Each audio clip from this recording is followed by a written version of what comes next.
Hi everyone, welcome to our YouTube channel black diamond. तो आज मैं फिर से आप लोगों के लिए एक वैकेंसी से रिलेटेड अपडेट लेके आया हूँ। आज का जो वैकेंसी निकाला गया है वो है द दुर्गापुर प्रोजेक्ट लिमिटेड के द्वारा। इस वैकेंसी को कैसे आप सर्च करेंगे, कैसे यहाँ तक पहुँचेंगे, उससे पहले अगर आप माइनिंग सरदार ओवरमैन का फाउंडेशन बैच ज्वाइन करना चाहते हैं या बेसिकली माइनिंग सरदार या ओवरमैन की आप क्लासेस की तैयारी करना चाहते हो, चाहे आपका डीजीएमएस का एग्जाम हो, चाहे आपका कोल इंडिया का एग्जाम हो, कोई भी सब्सिडरी का एग्जाम हो, आप आराम से इस कोर्स में आप इनरोल हो सकते हैं। माइनिंग सरदार हो, ओवरमैन हो, दोनों बैच के लिए सेम है। सेकंड क्लास मैनेजर अगर कोल की तैयारी कर रहे हैं तो भी आपका ये पोर्शन इसमें कवर हो जाएगा। ज्वाइन करने के लिए व्हाट्सअप नंबर 6200 670 155 पॉज़ करके नंबर नोट कर सकते हैं। इस पे आपको व्हाट्सएप पे मैसेज कर देना है। इसका फ़ी भी मैं कम रखा हूँ, 1000 रुपीज़ फ़ीस है, 6 मंथ के वैलिड है, 6 मंथ के लिए। इसके बाद अगर आप मेटल माइनिंग की तैयारी करना चाहते हैं, मेटल माइनिंग का कोई बैच नहीं था तो मेटल माइनिंग का मैं नया बैच स्टार्ट किया हूँ। माइनमेट ब्लास्टर माइन फॉरमैन का फाउंडेशन बैच है। इसमें ए टू जेड पोर्शन पढ़ाया जाएगा मेटल माइनिंग का, चाहे आप डीजीएमएस की तैयारी कर रहे हो, चाहे आप कोई भी मेटल माइनिंग के गवर्नमेंट या प्राइवेट जॉब की तैयारी कर रहे हो, ये सब कुछ इसमें कवर हो जाएगा। इसको अगर आप ज्वाइन करना चाहते हैं तो व्हाट्सअप नंबर 6200 670 155 इस व्हाट्सअप नंबर पे मैसेज कीजिएगा। इसका फी बहुत कम रखा है, मेटल माइनिंग वाला 600 फी रखा हूँ सिर्फ। अब टोटल 6 मंथ के लिए मात्र 600 फी रखा हूँ। तो अगर आप ज्वाइन करना चाहते हो तो कर सकते हैं, क्योंकि फी अभी हो सकता है बढ़ने वाला है। चलिए अब आते हैं डायरेक्टली वैकेंसी के ऊपर। तो द दुर्गापुर प्रोजेक्ट लिमिटेड का जो वैकेंसी आ गया है, इसको आप कैसे चेक करेंगे, अप्लाई करेंगे?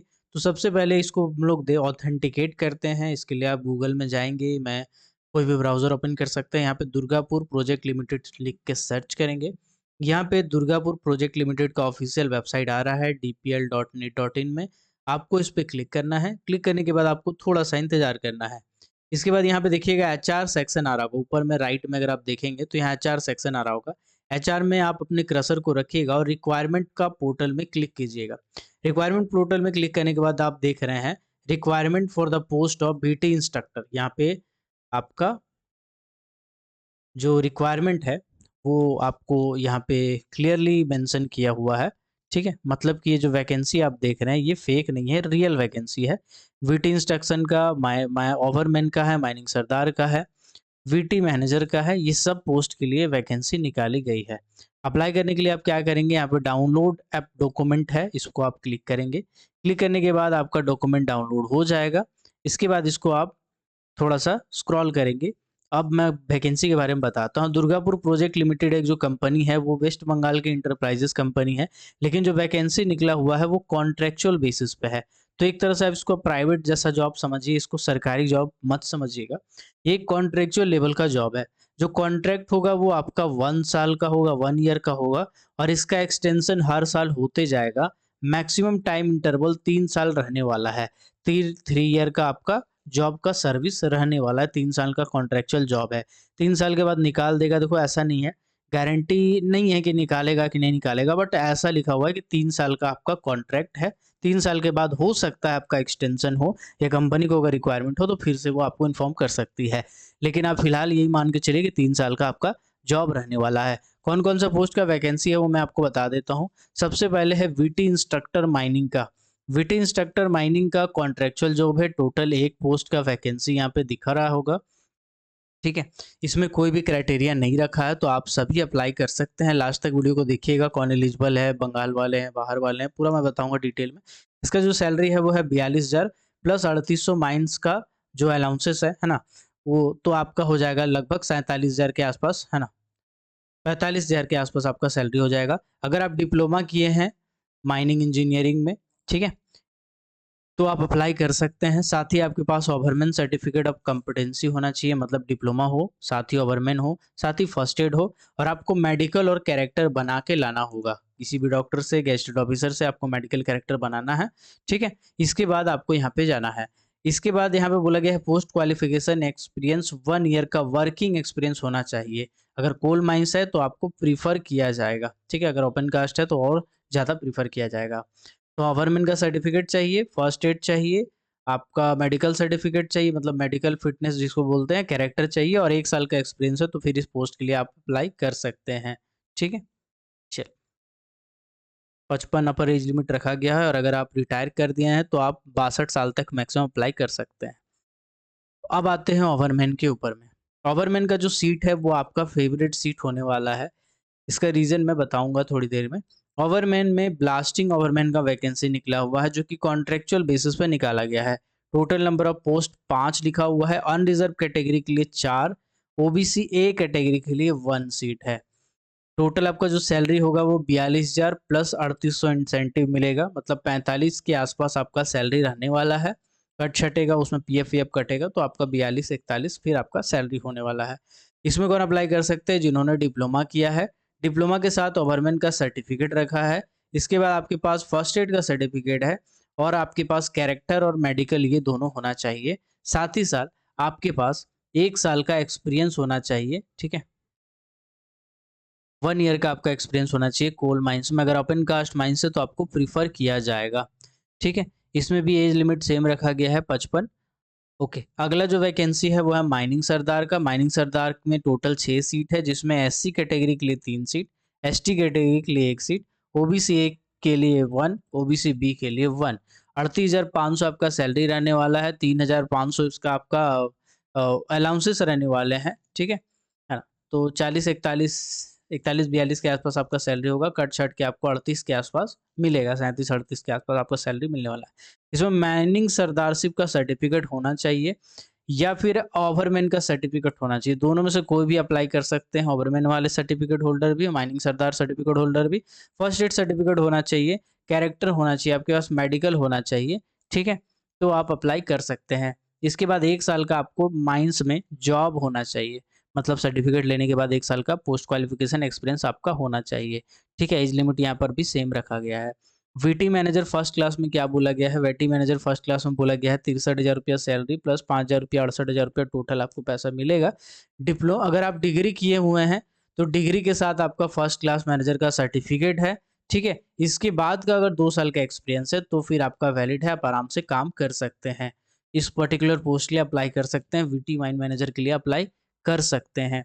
लेकिन अगर आप डिप्लोमा किए हुए हैं तो डिप्लोमा भी अगर आप किए हैं उसके बाद गवर्नमेंट का सर्टिफिकेट है, सॉरी डिप्लोमा के बाद करते-करते जैसे ओवरमैन दिए, फिर सेकंड क्लास दिए, फिर फर्स्ट क्लास दिए, तो फर्स्ट क्लास का सर्टिफिकेट होना चाहिए। इसके बाद का 5 साल का एक्सपीरियंस होना चाहिए। टोटल एक्सपीरियंस नहीं है 5 साल का, इसके बाद का पोस्ट क्वालिफिकेशन एक्सपीरियंस आपको जनरली माँगता है। इसके बाद यहाँ पे वैलिड फर्स्ट एड सर्टिफिकेट होना चाहिए, फिर कैरेक्टर होना चाहिए आपके पास, फिर मेडिकल होना चाहिए आपके पास, तो फिर आप अप्लाई कर सकते हैं, ठीक है? अब आते हैं कुछ विशेष बातों पे। देखिए, यहाँ पे 2-4 बातें ऐसे लिख दी गई है जो कि आपको बहुत ज़्यादा ही डिसअपॉइंट करेगा। क्यों? सबसे पहले लिख दिया गया है डार्क, यहाँ पे डार्क में लिखा हुआ है knowledge of Bengali language is preferable for the above positions. यानी जितने भी पोस्ट के बारे में मैंने बताया, अगर आपको बंगाली भाषा लिखने और पढ़ने आता है, तो आपको प्रेफ़र किया जाएगा। मतलब कुल मिलाकर के बंगाल वालों कैंडिडेट को प्रेफ़र किया जाएगा, ऐसा यहाँ पे लिख दिया गया है। ठीक है? इसके बाद क्या बोला गया है कि 3 साल का आपका सर्विस रहने वाला है, जो कि हर ईयर परफॉर्मेंस को देख के आपका एक्सटेंशन किया जाएगा। ठीक है? इसके बाद एक और बात क्या लिख दिया गया है, वो भी यहाँ पे आपको बहुत ज़्यादा डिसअपॉइंट करेगा। वहाँ पे लिख दिया गया है कि यार अगर आप वेस्ट बंगाल से नहीं हैं, ठीक है? आप बाहर से कहीं से हैं, तो आप शेड्यूल कास्ट, शेड्यूल ट्राइब यानी एससी, एसटी, ओबीसी के किसी भी कैटेगरी में अप्लाई नहीं कर सकते हैं। अगर अदर स्टेट से हैं तो आपको सिर्फ़ अनरिज़र्व कैटेगरी से ही अप्लाई करना पड़ेगा और ये लिख के आपको बहुत सारे वैकेंसी के लिए इनएलिजिबल कर देता है, वो मैं आपको दिखा देता हूँ। सबसे पहले अगर वीटी मैनेजर की बात करें तो यहाँ पे आप अप्लाई कर सकते हैं क्योंकि 1 सीट का वैकेंसी है और अनरिज़र्व कैटेगरी है, तो यहाँ पे आपका अप्लाई कर सकते हैं, ठीक है? लेकिन बंगाली अगर आपको नहीं आता है और किसी को आता है तो फिर उसको प्रेफ़र किया जाएगा। बट इंटरव्यू का परफॉर्मेंस भी मैटर करता है। अगर उसका परफॉर्मेंस खराब है तो फिर आपको सेलेक्ट किया जाएगा। माइनिंग सरदार में यहाँ देखिएगा अनरिज़र्व सीट का कोई वैकेंसी नहीं है। मतलब सिर्फ़ बंगाल वालों के लिए वैकेंसी है टोटल पूरा का पूरा। तो अब आपके पास मात्र एक ऑप्शन बचता है।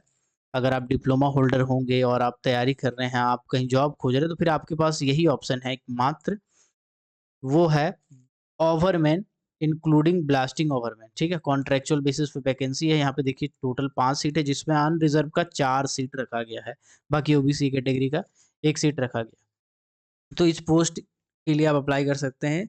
इसके बाद अगर आप वीटी इंस्ट्रक्टर के लिए अप्लाई करते हैं तो भी कर सकते हैं, लेकिन इसमें एक पीस पोस्ट टोटल निकला हुआ है, इसमें कोई कैटेगरी निर्धारित नहीं किया गया है, इसके लिए भी अप्लाई कर सकते हैं। ठीक है, अभी बंगाली प्रेफ़रेंस यहाँ पे दिया गया है, तो ये बहुत मैटर करता है, यहाँ पे लिखने का मतलब बहुत बड़ा है, ठीक है? बहुत कुछ मैं वीडियो में नहीं बता सकता हूँ, बट ये जो वर्ड लिखा हुआ है डार्क में, इसके पीछे बहुत बड़ी बात कह दिया गया है यहाँ पे, ठीक है? चलिए, इसके बाद आप जनरल इंस्ट्रक्शन में क्या बताया गया, बोला गया है कि भैया आपको फॉर्म भरना है, सबसे पहले इस जो पीडीएफ है, इस पीडीएफ को डाउनलोड करेंगे, कैसे करेंगे मैंने दिखा ही दिया आपको। ये पीडीएफ में एक फॉर्म है, इस फॉर्म को एनेक्स्चर ए बोला गया है, इसको आप भरेंगे, इसमें फ़ोटो चिपकाएँगे, नाम, पापा का नाम, date of birth, detail, education, experience वगैरह सब पूरा अच्छे से भरेंगे। इसके बाद जो भी आपके डॉक्यूमेंट होंगे, वो सब डॉक्यूमेंट को अटैच करेंगे, जैसे डिप्लोमा की है तो डिप्लोमा, ओवरमैन है तो ओवरमैन, फर्स्ट एड है तो फर्स्ट एड, जीटी है तो जीटी, उसके बाद character certificate, medical certificate, diploma के सारे मार्कशीट्स, अगर आप बीटेक किए हैं तो बीटेक वाला सब फर्स्ट क्लास, जो भी आपका एलिजिबिलिटी क्राइटेरिया को फुलफिल करता है, वो सारे डॉक्यूमेंट को अपलोड कीजिएगा।